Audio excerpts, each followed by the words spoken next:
तो अभी हम जहाँ खड़े हैं यह जगह है बोकारो इस्पात उच्च विद्यालय, सेक्टर 12, बोकारो। इस क्षेत्र को देखकर आसानी से समझा जा सकता है कि किसी ज़माने में इस परिसर का, इस भवन का जो सामने दिख रहा है, एक स्वर्णिम इतिहास रहा होगा। परंतु अभी जो स्थिति है, जो देख के लगता है कि वह स्वर्णमय इतिहास आज का वर्तमान समझ पाने में, निभा पाने में असफल रहा, असमर्थ रहा। इस परिसर का महत्व वह अच्छी तरह से जानते होंगे, वो अच्छी तरह से समझते होंगे जिन्होंने यहाँ विद्या ग्रहण की। यहाँ के परिसर में हम देख सकते हैं, आप समझ सकते हैं, यह फुटबॉल ग्राउंड रहा होगा। सामने गोल पोस्ट दिख रहा है। वैसे सच कहें तो हम फुटबॉल के अच्छे खिलाड़ी तो न रहे, कच्चे खिलाड़ी ज़रूर थे।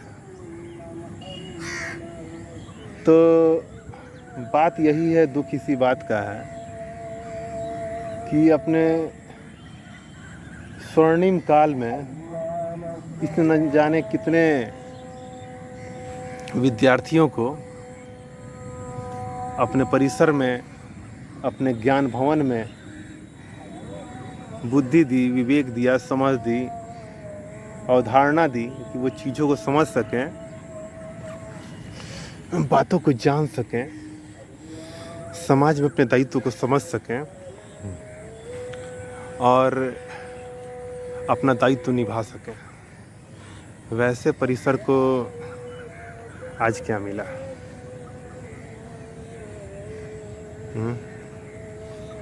एक बेबस वर्तमान। पूरा का पूरा परिसर कबाड़ खाना बना हुआ है।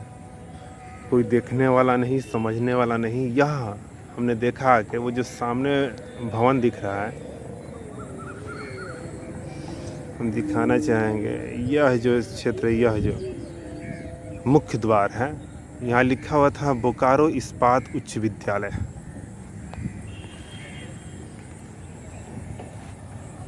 तो निश्चित रूप से जब यह विद्यालय रहा होगा,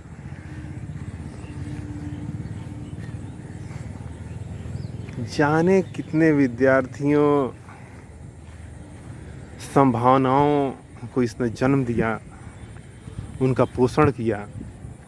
और वह सिर्फ आज के समय में सिर्फ बोकारो ही नहीं, सिर्फ झारखंड ही नहीं, वरन पूरे देश के विभिन्न क्षेत्रों में, विदेश के विभिन्न क्षेत्रों में, विभिन्न आयामों में, विभिन्न सेवाओं में अपनी सेवा दे रहे होंगे।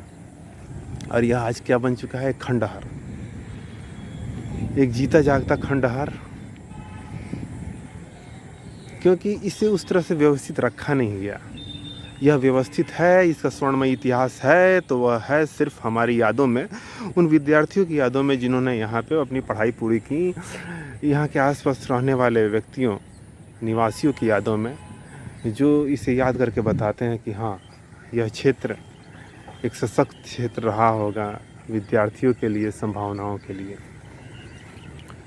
तो क्या अब हम इतने असमर्थ हो गए हैं कि अपनी इस ज्ञानस्थली को हमने इस तरह से खंडहर हो जाने दिया? क्या हमारा कोई कर्तव्य नहीं बनता, एक विद्यार्थी होने के नाते, एक जिम्मेदार नागरिक होने के नाते?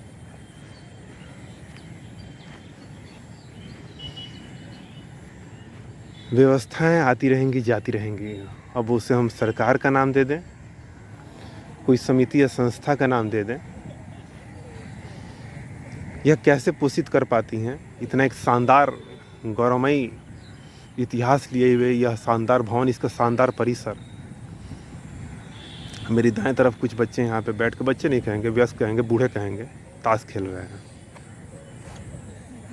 तो यह ज्ञानस्थली जुआरियों का अड्डा बन चुका है।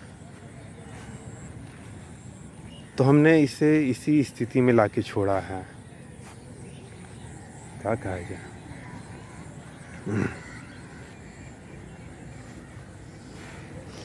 दोषी सब हैं, लेकिन एक विद्यालय, एक उच्च विद्यालय जो हमारे भविष्य, हमारे महाविद्यालय का मार्ग सुनिश्चित करती है, वह कुछ ऐसे हैं,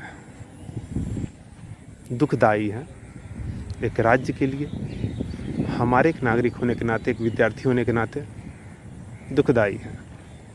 फिर से हम दोहराना चाहेंगे, अभी हम हैं बोकारो इस्पात उच्च विद्यालय, सेक्टर 12 बोकारो। एक शानदार ज्ञानस्थली को हमने धराशायी कर दिया, खंडहर में बदल दिया। दोषी कौन है? कोई नहीं। दोषी कौन है? दोषी सब हैं। यही हमारी तीसरी है, यही इसकी तीसरी है। ठीक है, चारों तरफ जंगल है। हम देखें भवन के बाईं तरफ एक हनुमान जी की छोटी सी मूर्ति थी। देव निवास करते हैं यहाँ पे, माता सरस्वती की स्थली रही है कभी। आज क्या है? जुआरियों का अड्डा, शायद नशेरियों का अड्डा भी रही होगी। क्या कहा जाए, ख़त्म करते हैं आज की कहानी यहीं पे। हमारे ठीक सामने बोकारो इस्पात उच्च विद्यालय, और हम जिस चीज़ का नाम ले रहे थे वो सामने दिख गई है। बेशक हमारा संदेह सही था, यह जुआरियों का भी अड्डा है, नशेरियों का भी अड्डा है। बोतलें गंवाह हैं, बोतलें गंवाह हैं। मेरा तात्पर्य दो तरह की बोतलों से, एक दारू वाली बोतल से, एक पानी वाली बोतल से। बोतलें गंवाह हैं। तो चीज़ें कुछ यूँ ही बदलती हैं क्योंकि हम उसे बदलने देते हैं। दोष किसी का नहीं है, दोष सबका है।